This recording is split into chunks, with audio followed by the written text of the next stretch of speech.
This is third module of chapter 8.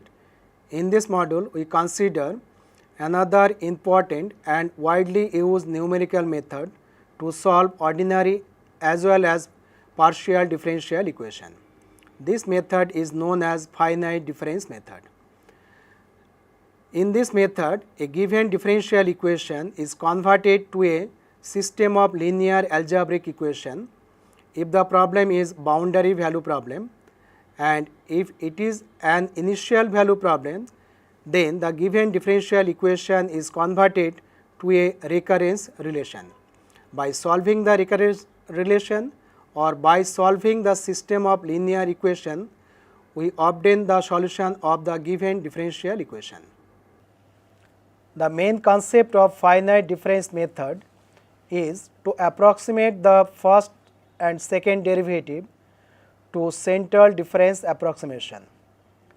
That means the first derivative dy dx at xi is approximated as yi plus 1 minus yi minus 1 whole divided by twice h plus order of h square, and the second derivative d2y dx2 at xi is approximated as yi plus 1 minus 2yi plus yi minus 1 by h square plus order of h square. So, these are the first order and second order approximation to central differences. Now, let us consider the second order linear initial value problem. The differential equation is second derivative of y plus px into first derivative of y plus q of x into y equal to rx, where px, qx and rx are the known function of x. With the initial condition x equal to x0, y equal to y0 and first derivative of y at x0 equal to a, where a is a given constant or known constant. I have mentioned that the function p of x, q of x and rx are the given functions, that means known functions. Now, we discretize the differential equation 2 by substituting x equal to xi for I equal to 0, 1, 2 and so on. Then the approximation is given by, or discretized equation is given by equation 4. That means second derivative of y at xi plus p of xi into first derivative of y at xi plus q of xi into yi equal to r of xi. Now, we substitute the values of first derivative and second derivative from equation 1 and 2 to the given differential equation. Then the differential equation 4 reduces to the equation 5. And after rewriting or simplification of equation 5, we obtain the following equation, that means equation 6. Note that this equation has three major terms, yi minus 1, yi and yi plus 1. These are the unknown quantities, and all other terms, that means the coefficient of yi minus 1, yi plus 1 and the right hand side are the known quantities or known values. For simplicity, we denote the coefficient of yi minus 1 by ci, which is equal to 2 minus h into p of xi. The coefficient of yi is denoted by ai, which is equal to 2h square into q of xi minus 4. Coefficient of yi plus 1 is denoted by bi, it is equal to 2 plus h into p of xi, and the right hand side is denoted by di, which is equal to 2h square into r of xi. So, using this equation or using this notation, the equation 6 becomes this one, ci into yi minus 1 plus ai into yi plus bi into yi plus 1 equal to di, and this is true for all I equal to 0, 1, 2 and so on. Note that this is a system of tridiagonal equation. Again, using equation 1, the initial condition first derivative of y at x0 equal to a reduces to this one, a equal to y1 minus y minus 1 by 2h, or it is equal, it gives y minus 1 equal to y1 minus 2 into h into a. Again, when I equal to 0, then from equation 8 we get C0 into y minus 1 plus A0 y0 plus B0 y1 equal to 0, D0. Now we substitute the value of y minus 1 from equation 9 to the equation 10. That means eliminating y minus 1 between 9 and 10, we get the value of y1 equal to this one. That means y1 equal to D0 minus A0 y0 plus 2h into C0 into A whole divided by C0 plus B0. So equation 11 gives the value of y1 because y0 is given and all the values, that means A0, B0, C0 and D0 are known quantities. The coefficient AI, BI, CI, DI of equation 8 are known because the function P, Q, R are known function. Therefore, all the terms of right hand side of equation 11 are known quantities and equation 11 gives the value of y0 because y0 is known. At this step, y0 and y1 are the known quantities. Therefore, the other values of y, that means yi plus 1 given by the equation 12, that means yi plus 1 equal to di minus ci into yi minus 1 minus ai into yi whole divided by bi, where xi plus 1 equal to xi plus h. That means equation 12 keeps the values of yi plus 1 for all I equal to 0, 1 up to infinity or up to any terms. So this expression gives the value of yi plus 1 for all I equal to 1, 2 and so on, because the value of yi and yi minus 1 are evaluated for values of I equal to 1 and next time for I equal to 2 and so on. So this is a recurrence relation of y's and we can determine the value of y one by one.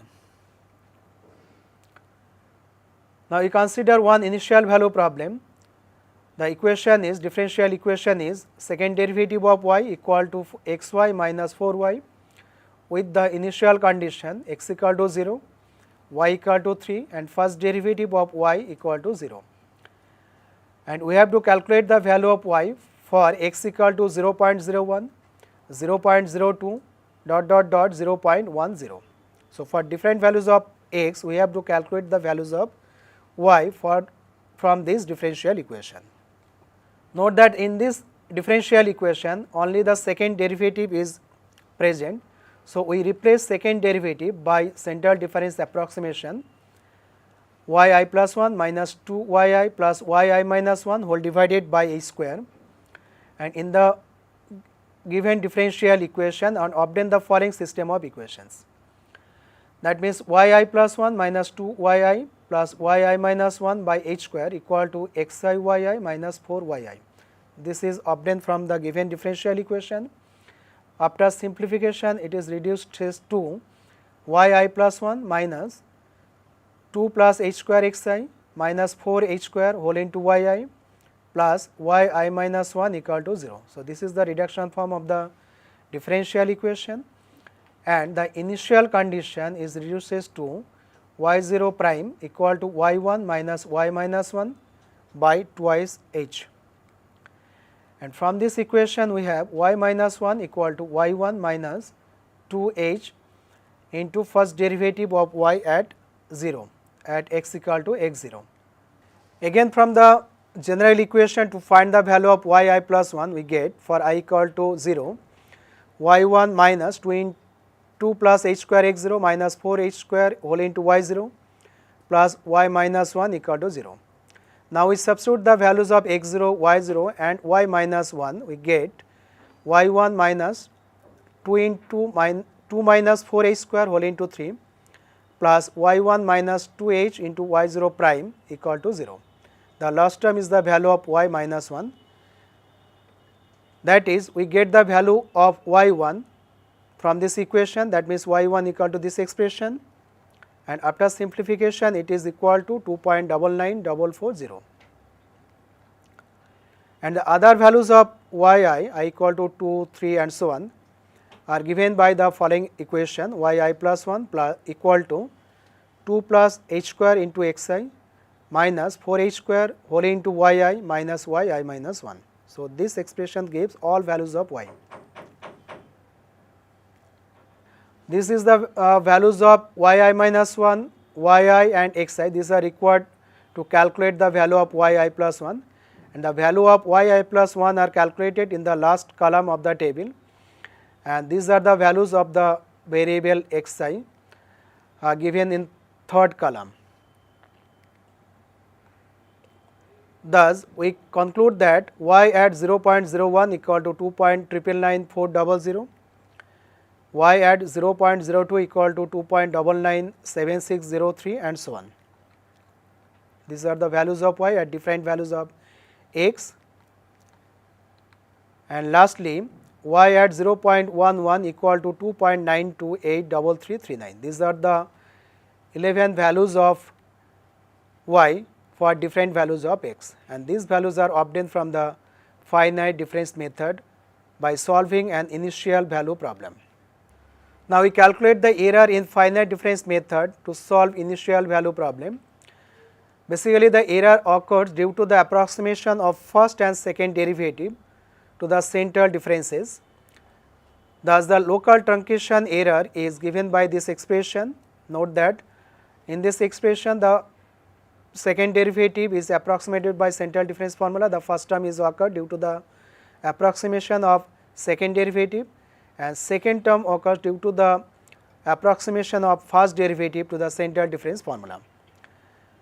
Expanding the terms yi minus 1, yi plus 1 by Taylor series, after simplification the expression for error becomes e equal to h square by 12 into fourth derivative of y at I plus 2 into pi into third derivative of I plus order of h to the power 4. Thus, the finite difference approximation has second order accuracy for the functions with continuous fourth derivatives. The finite difference method is described to solve second order initial value problem. In this method, the given differential equation is converted to a recurrence relation, and by solving the recurrence relation we obtain the values of y for different values of x. Now, we consider the second order boundary value problem, and the finite difference method is applied to solve the boundary value problem. We know that the boundary value problem is a very complicated problem among all other differential equation. So, finite difference method is described to solve second order boundary value problem. Let us consider the following linear second order boundary value problem. Second derivative of y plus p of x into first derivative of y plus q of x into y equal to rx, and the equation is defined within the interval ab, and the boundary conditions are y at a equal to gamma 1 and y at b equal to gamma 2, where gamma 1 and gamma 2 are two values. That means equation 13, that means the differential equation, second order differential equation is the differential equation with this boundary condition. The entire problem is called the boundary value problem. We assume that the above boundary value problem has a unique solution. Now, we divide the interval AB into n equal subintervals with spacing h, that is xi equal to x0 plus ih, where I equal to 1 to n minus 1, and x0 equal to a, the starting value of x, and xn equal to b, the ending value of x. Now, we discretize the given differential equation by substituting x equal to xi. Then the differential equation becomes second derivative of y at xi, that means yi, plus p of xi into first derivative of y at xi plus q of xi into yi equal to r of xi. Now, we replace the first and second derivative by central difference approximation. These are the central difference approximation for second and first derivative, and using this approximation the equation 14 reduces to this equation. So, this is the discretized form of the given differential equation. Now we neglect the term order of h square, we obtain this equation. This is the simplified form of the previous equation. And here also note that there are three unknown quantities of y. These are yi minus 1, yi and yi plus 1, and all other terms of this equation are known quantities. For simplicity, we use the following notations. The coefficient of yi minus 1 is denoted by ci, and coefficient of yi is denoted by ai, coefficient of yi plus 1 is denoted by bi, and last term is denoted by di. Using these notations, the equation 15 is converted to ci into yi minus 1 plus ai into yi plus bi into yi plus 1 equal to di, where I equal to 1, 2 up to n minus 1. Now our problem is to find the values of yi minus 1, yi and yi plus 1 for all values of I equal to 1 to n minus 1. So this is a system of tridiagonal equations. So in this equation contains n minus 1 equations, algebraic equation, and obviously the equations are linear, and contains n plus 1 unknowns y0 to yn.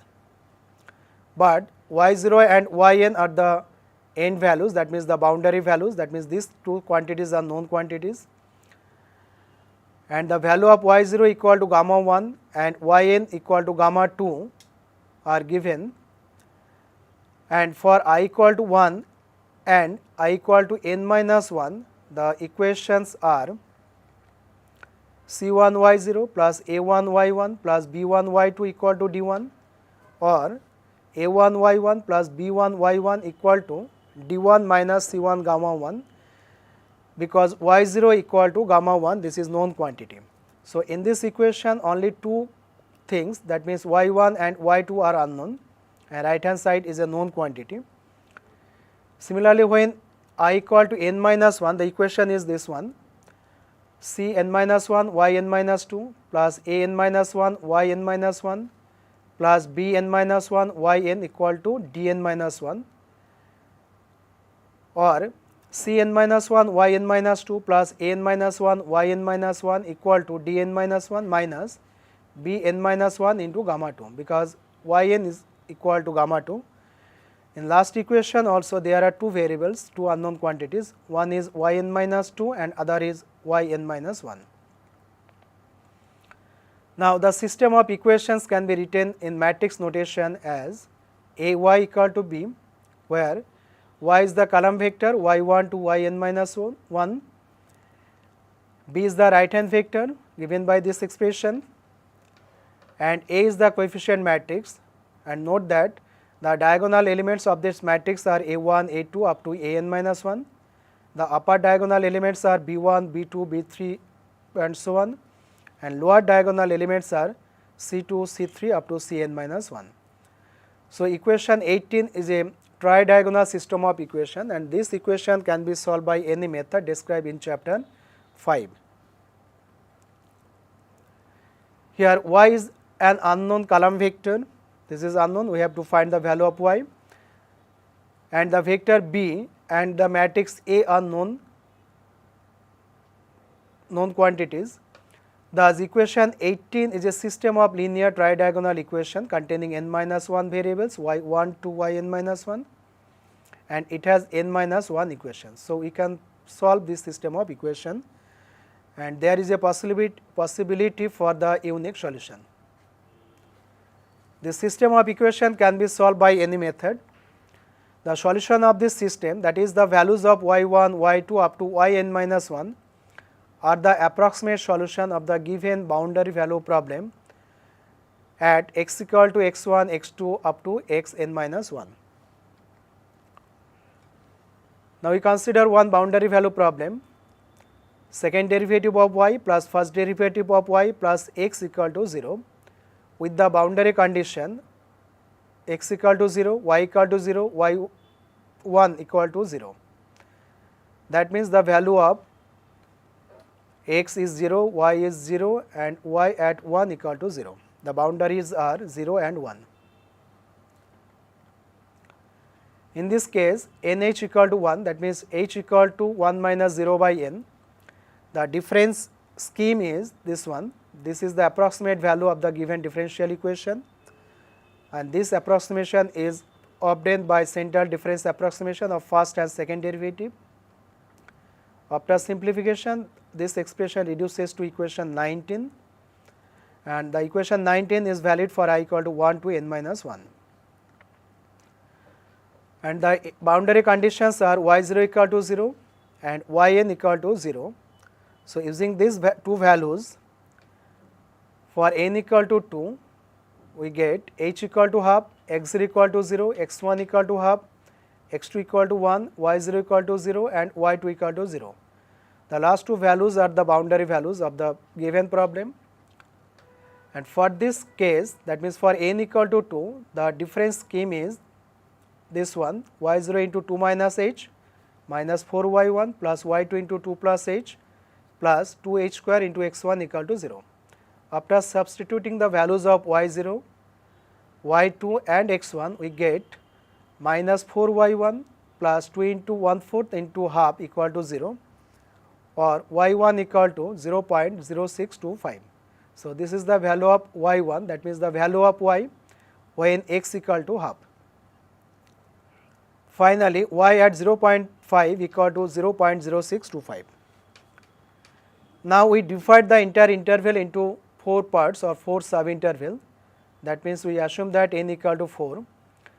In this case, h equal to 0.25, x0 equal to 0, x1 equal to 0.25, x2 equal to 0.50, x3 equal to 0.75 and x4 equal to 1.0, and the initial conditions are y0 equal to 0, y4 equal to 0. So, in this case, the equation 19 becomes these three equations. After substituting the values of y0, y4, x1, x2 and x3, we get the simplified equations. This equation contains 3 unknown, y1, y2 and y3, and it has 3 equations. So, you can solve this system of equation by any method, and solving this equation we get y1, which is the value of y at 0.25, it is equal to 0.043510.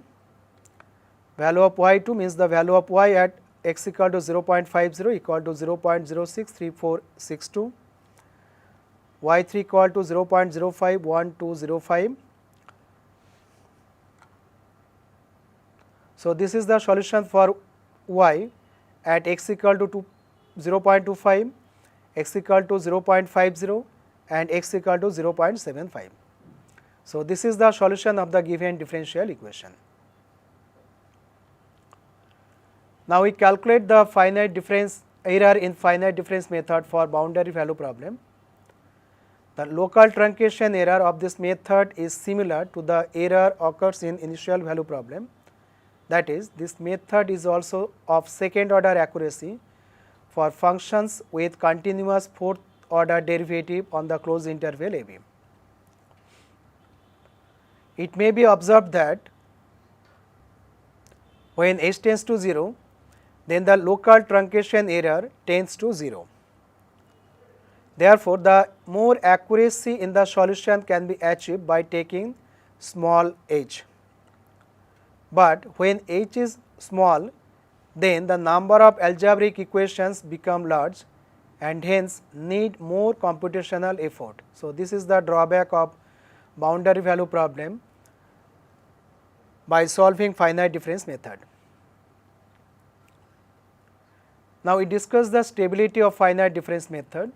For this case, we consider the following simple second order differential equation.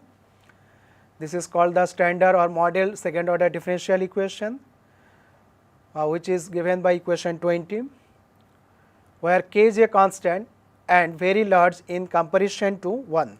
So, k is unknown quantity, or it is called the parameter of the differential equation. Now, the central difference approximation of this equation is given by equation 21. The solution of this difference equation is yi equal to c1 plus c2 whole into 2 minus kh by 2 whole to the power I, where I equal to 1, 2, 3, 4 and so on. And C1 and C2 are the constant. These are the arbitrary constant and their values are to be determined by the given boundary conditions. So, this is the solution for the equation 20. The analytic solution of the given differential equation is yx equal to a plus b into e to the power minus kx, where a and b are arbitrary constants. These values can be determined by the boundary conditions. Now, note that if k greater than 0 and x tends to infinity, then the solution becomes bounded, that means solution becomes a. That means the term e to the power minus kx is monotonic for k greater than 0 and for k less than 0. Thus, it is expected that the finite difference solution is also monotonic for positive k as well as for negative k. It can be shown that the exponential term of equation 22 behaves monotonic for k greater than 0 and k less than 0 if h is less than mod of 2 by k, that means the absolute value of 2 by k. This is the bounds, upper bound of the step length h. So, this is the condition for stability of the finite difference scheme. So, under this condition the finite difference scheme gives the stable solution. In this module we have described finite difference method to solve second order initial value problem and second order boundary value problem. We have seen that the finite difference method converts the given second order boundary value problem into a system of tridiagonal linear equations, and by solving this system of algebraic equation we obtain the solution of the given boundary value problem. This method can also be used to solve third order, fourth order and any higher order boundary value problem. In next module we shall consider another good method to solve boundary value problem known as shooting method.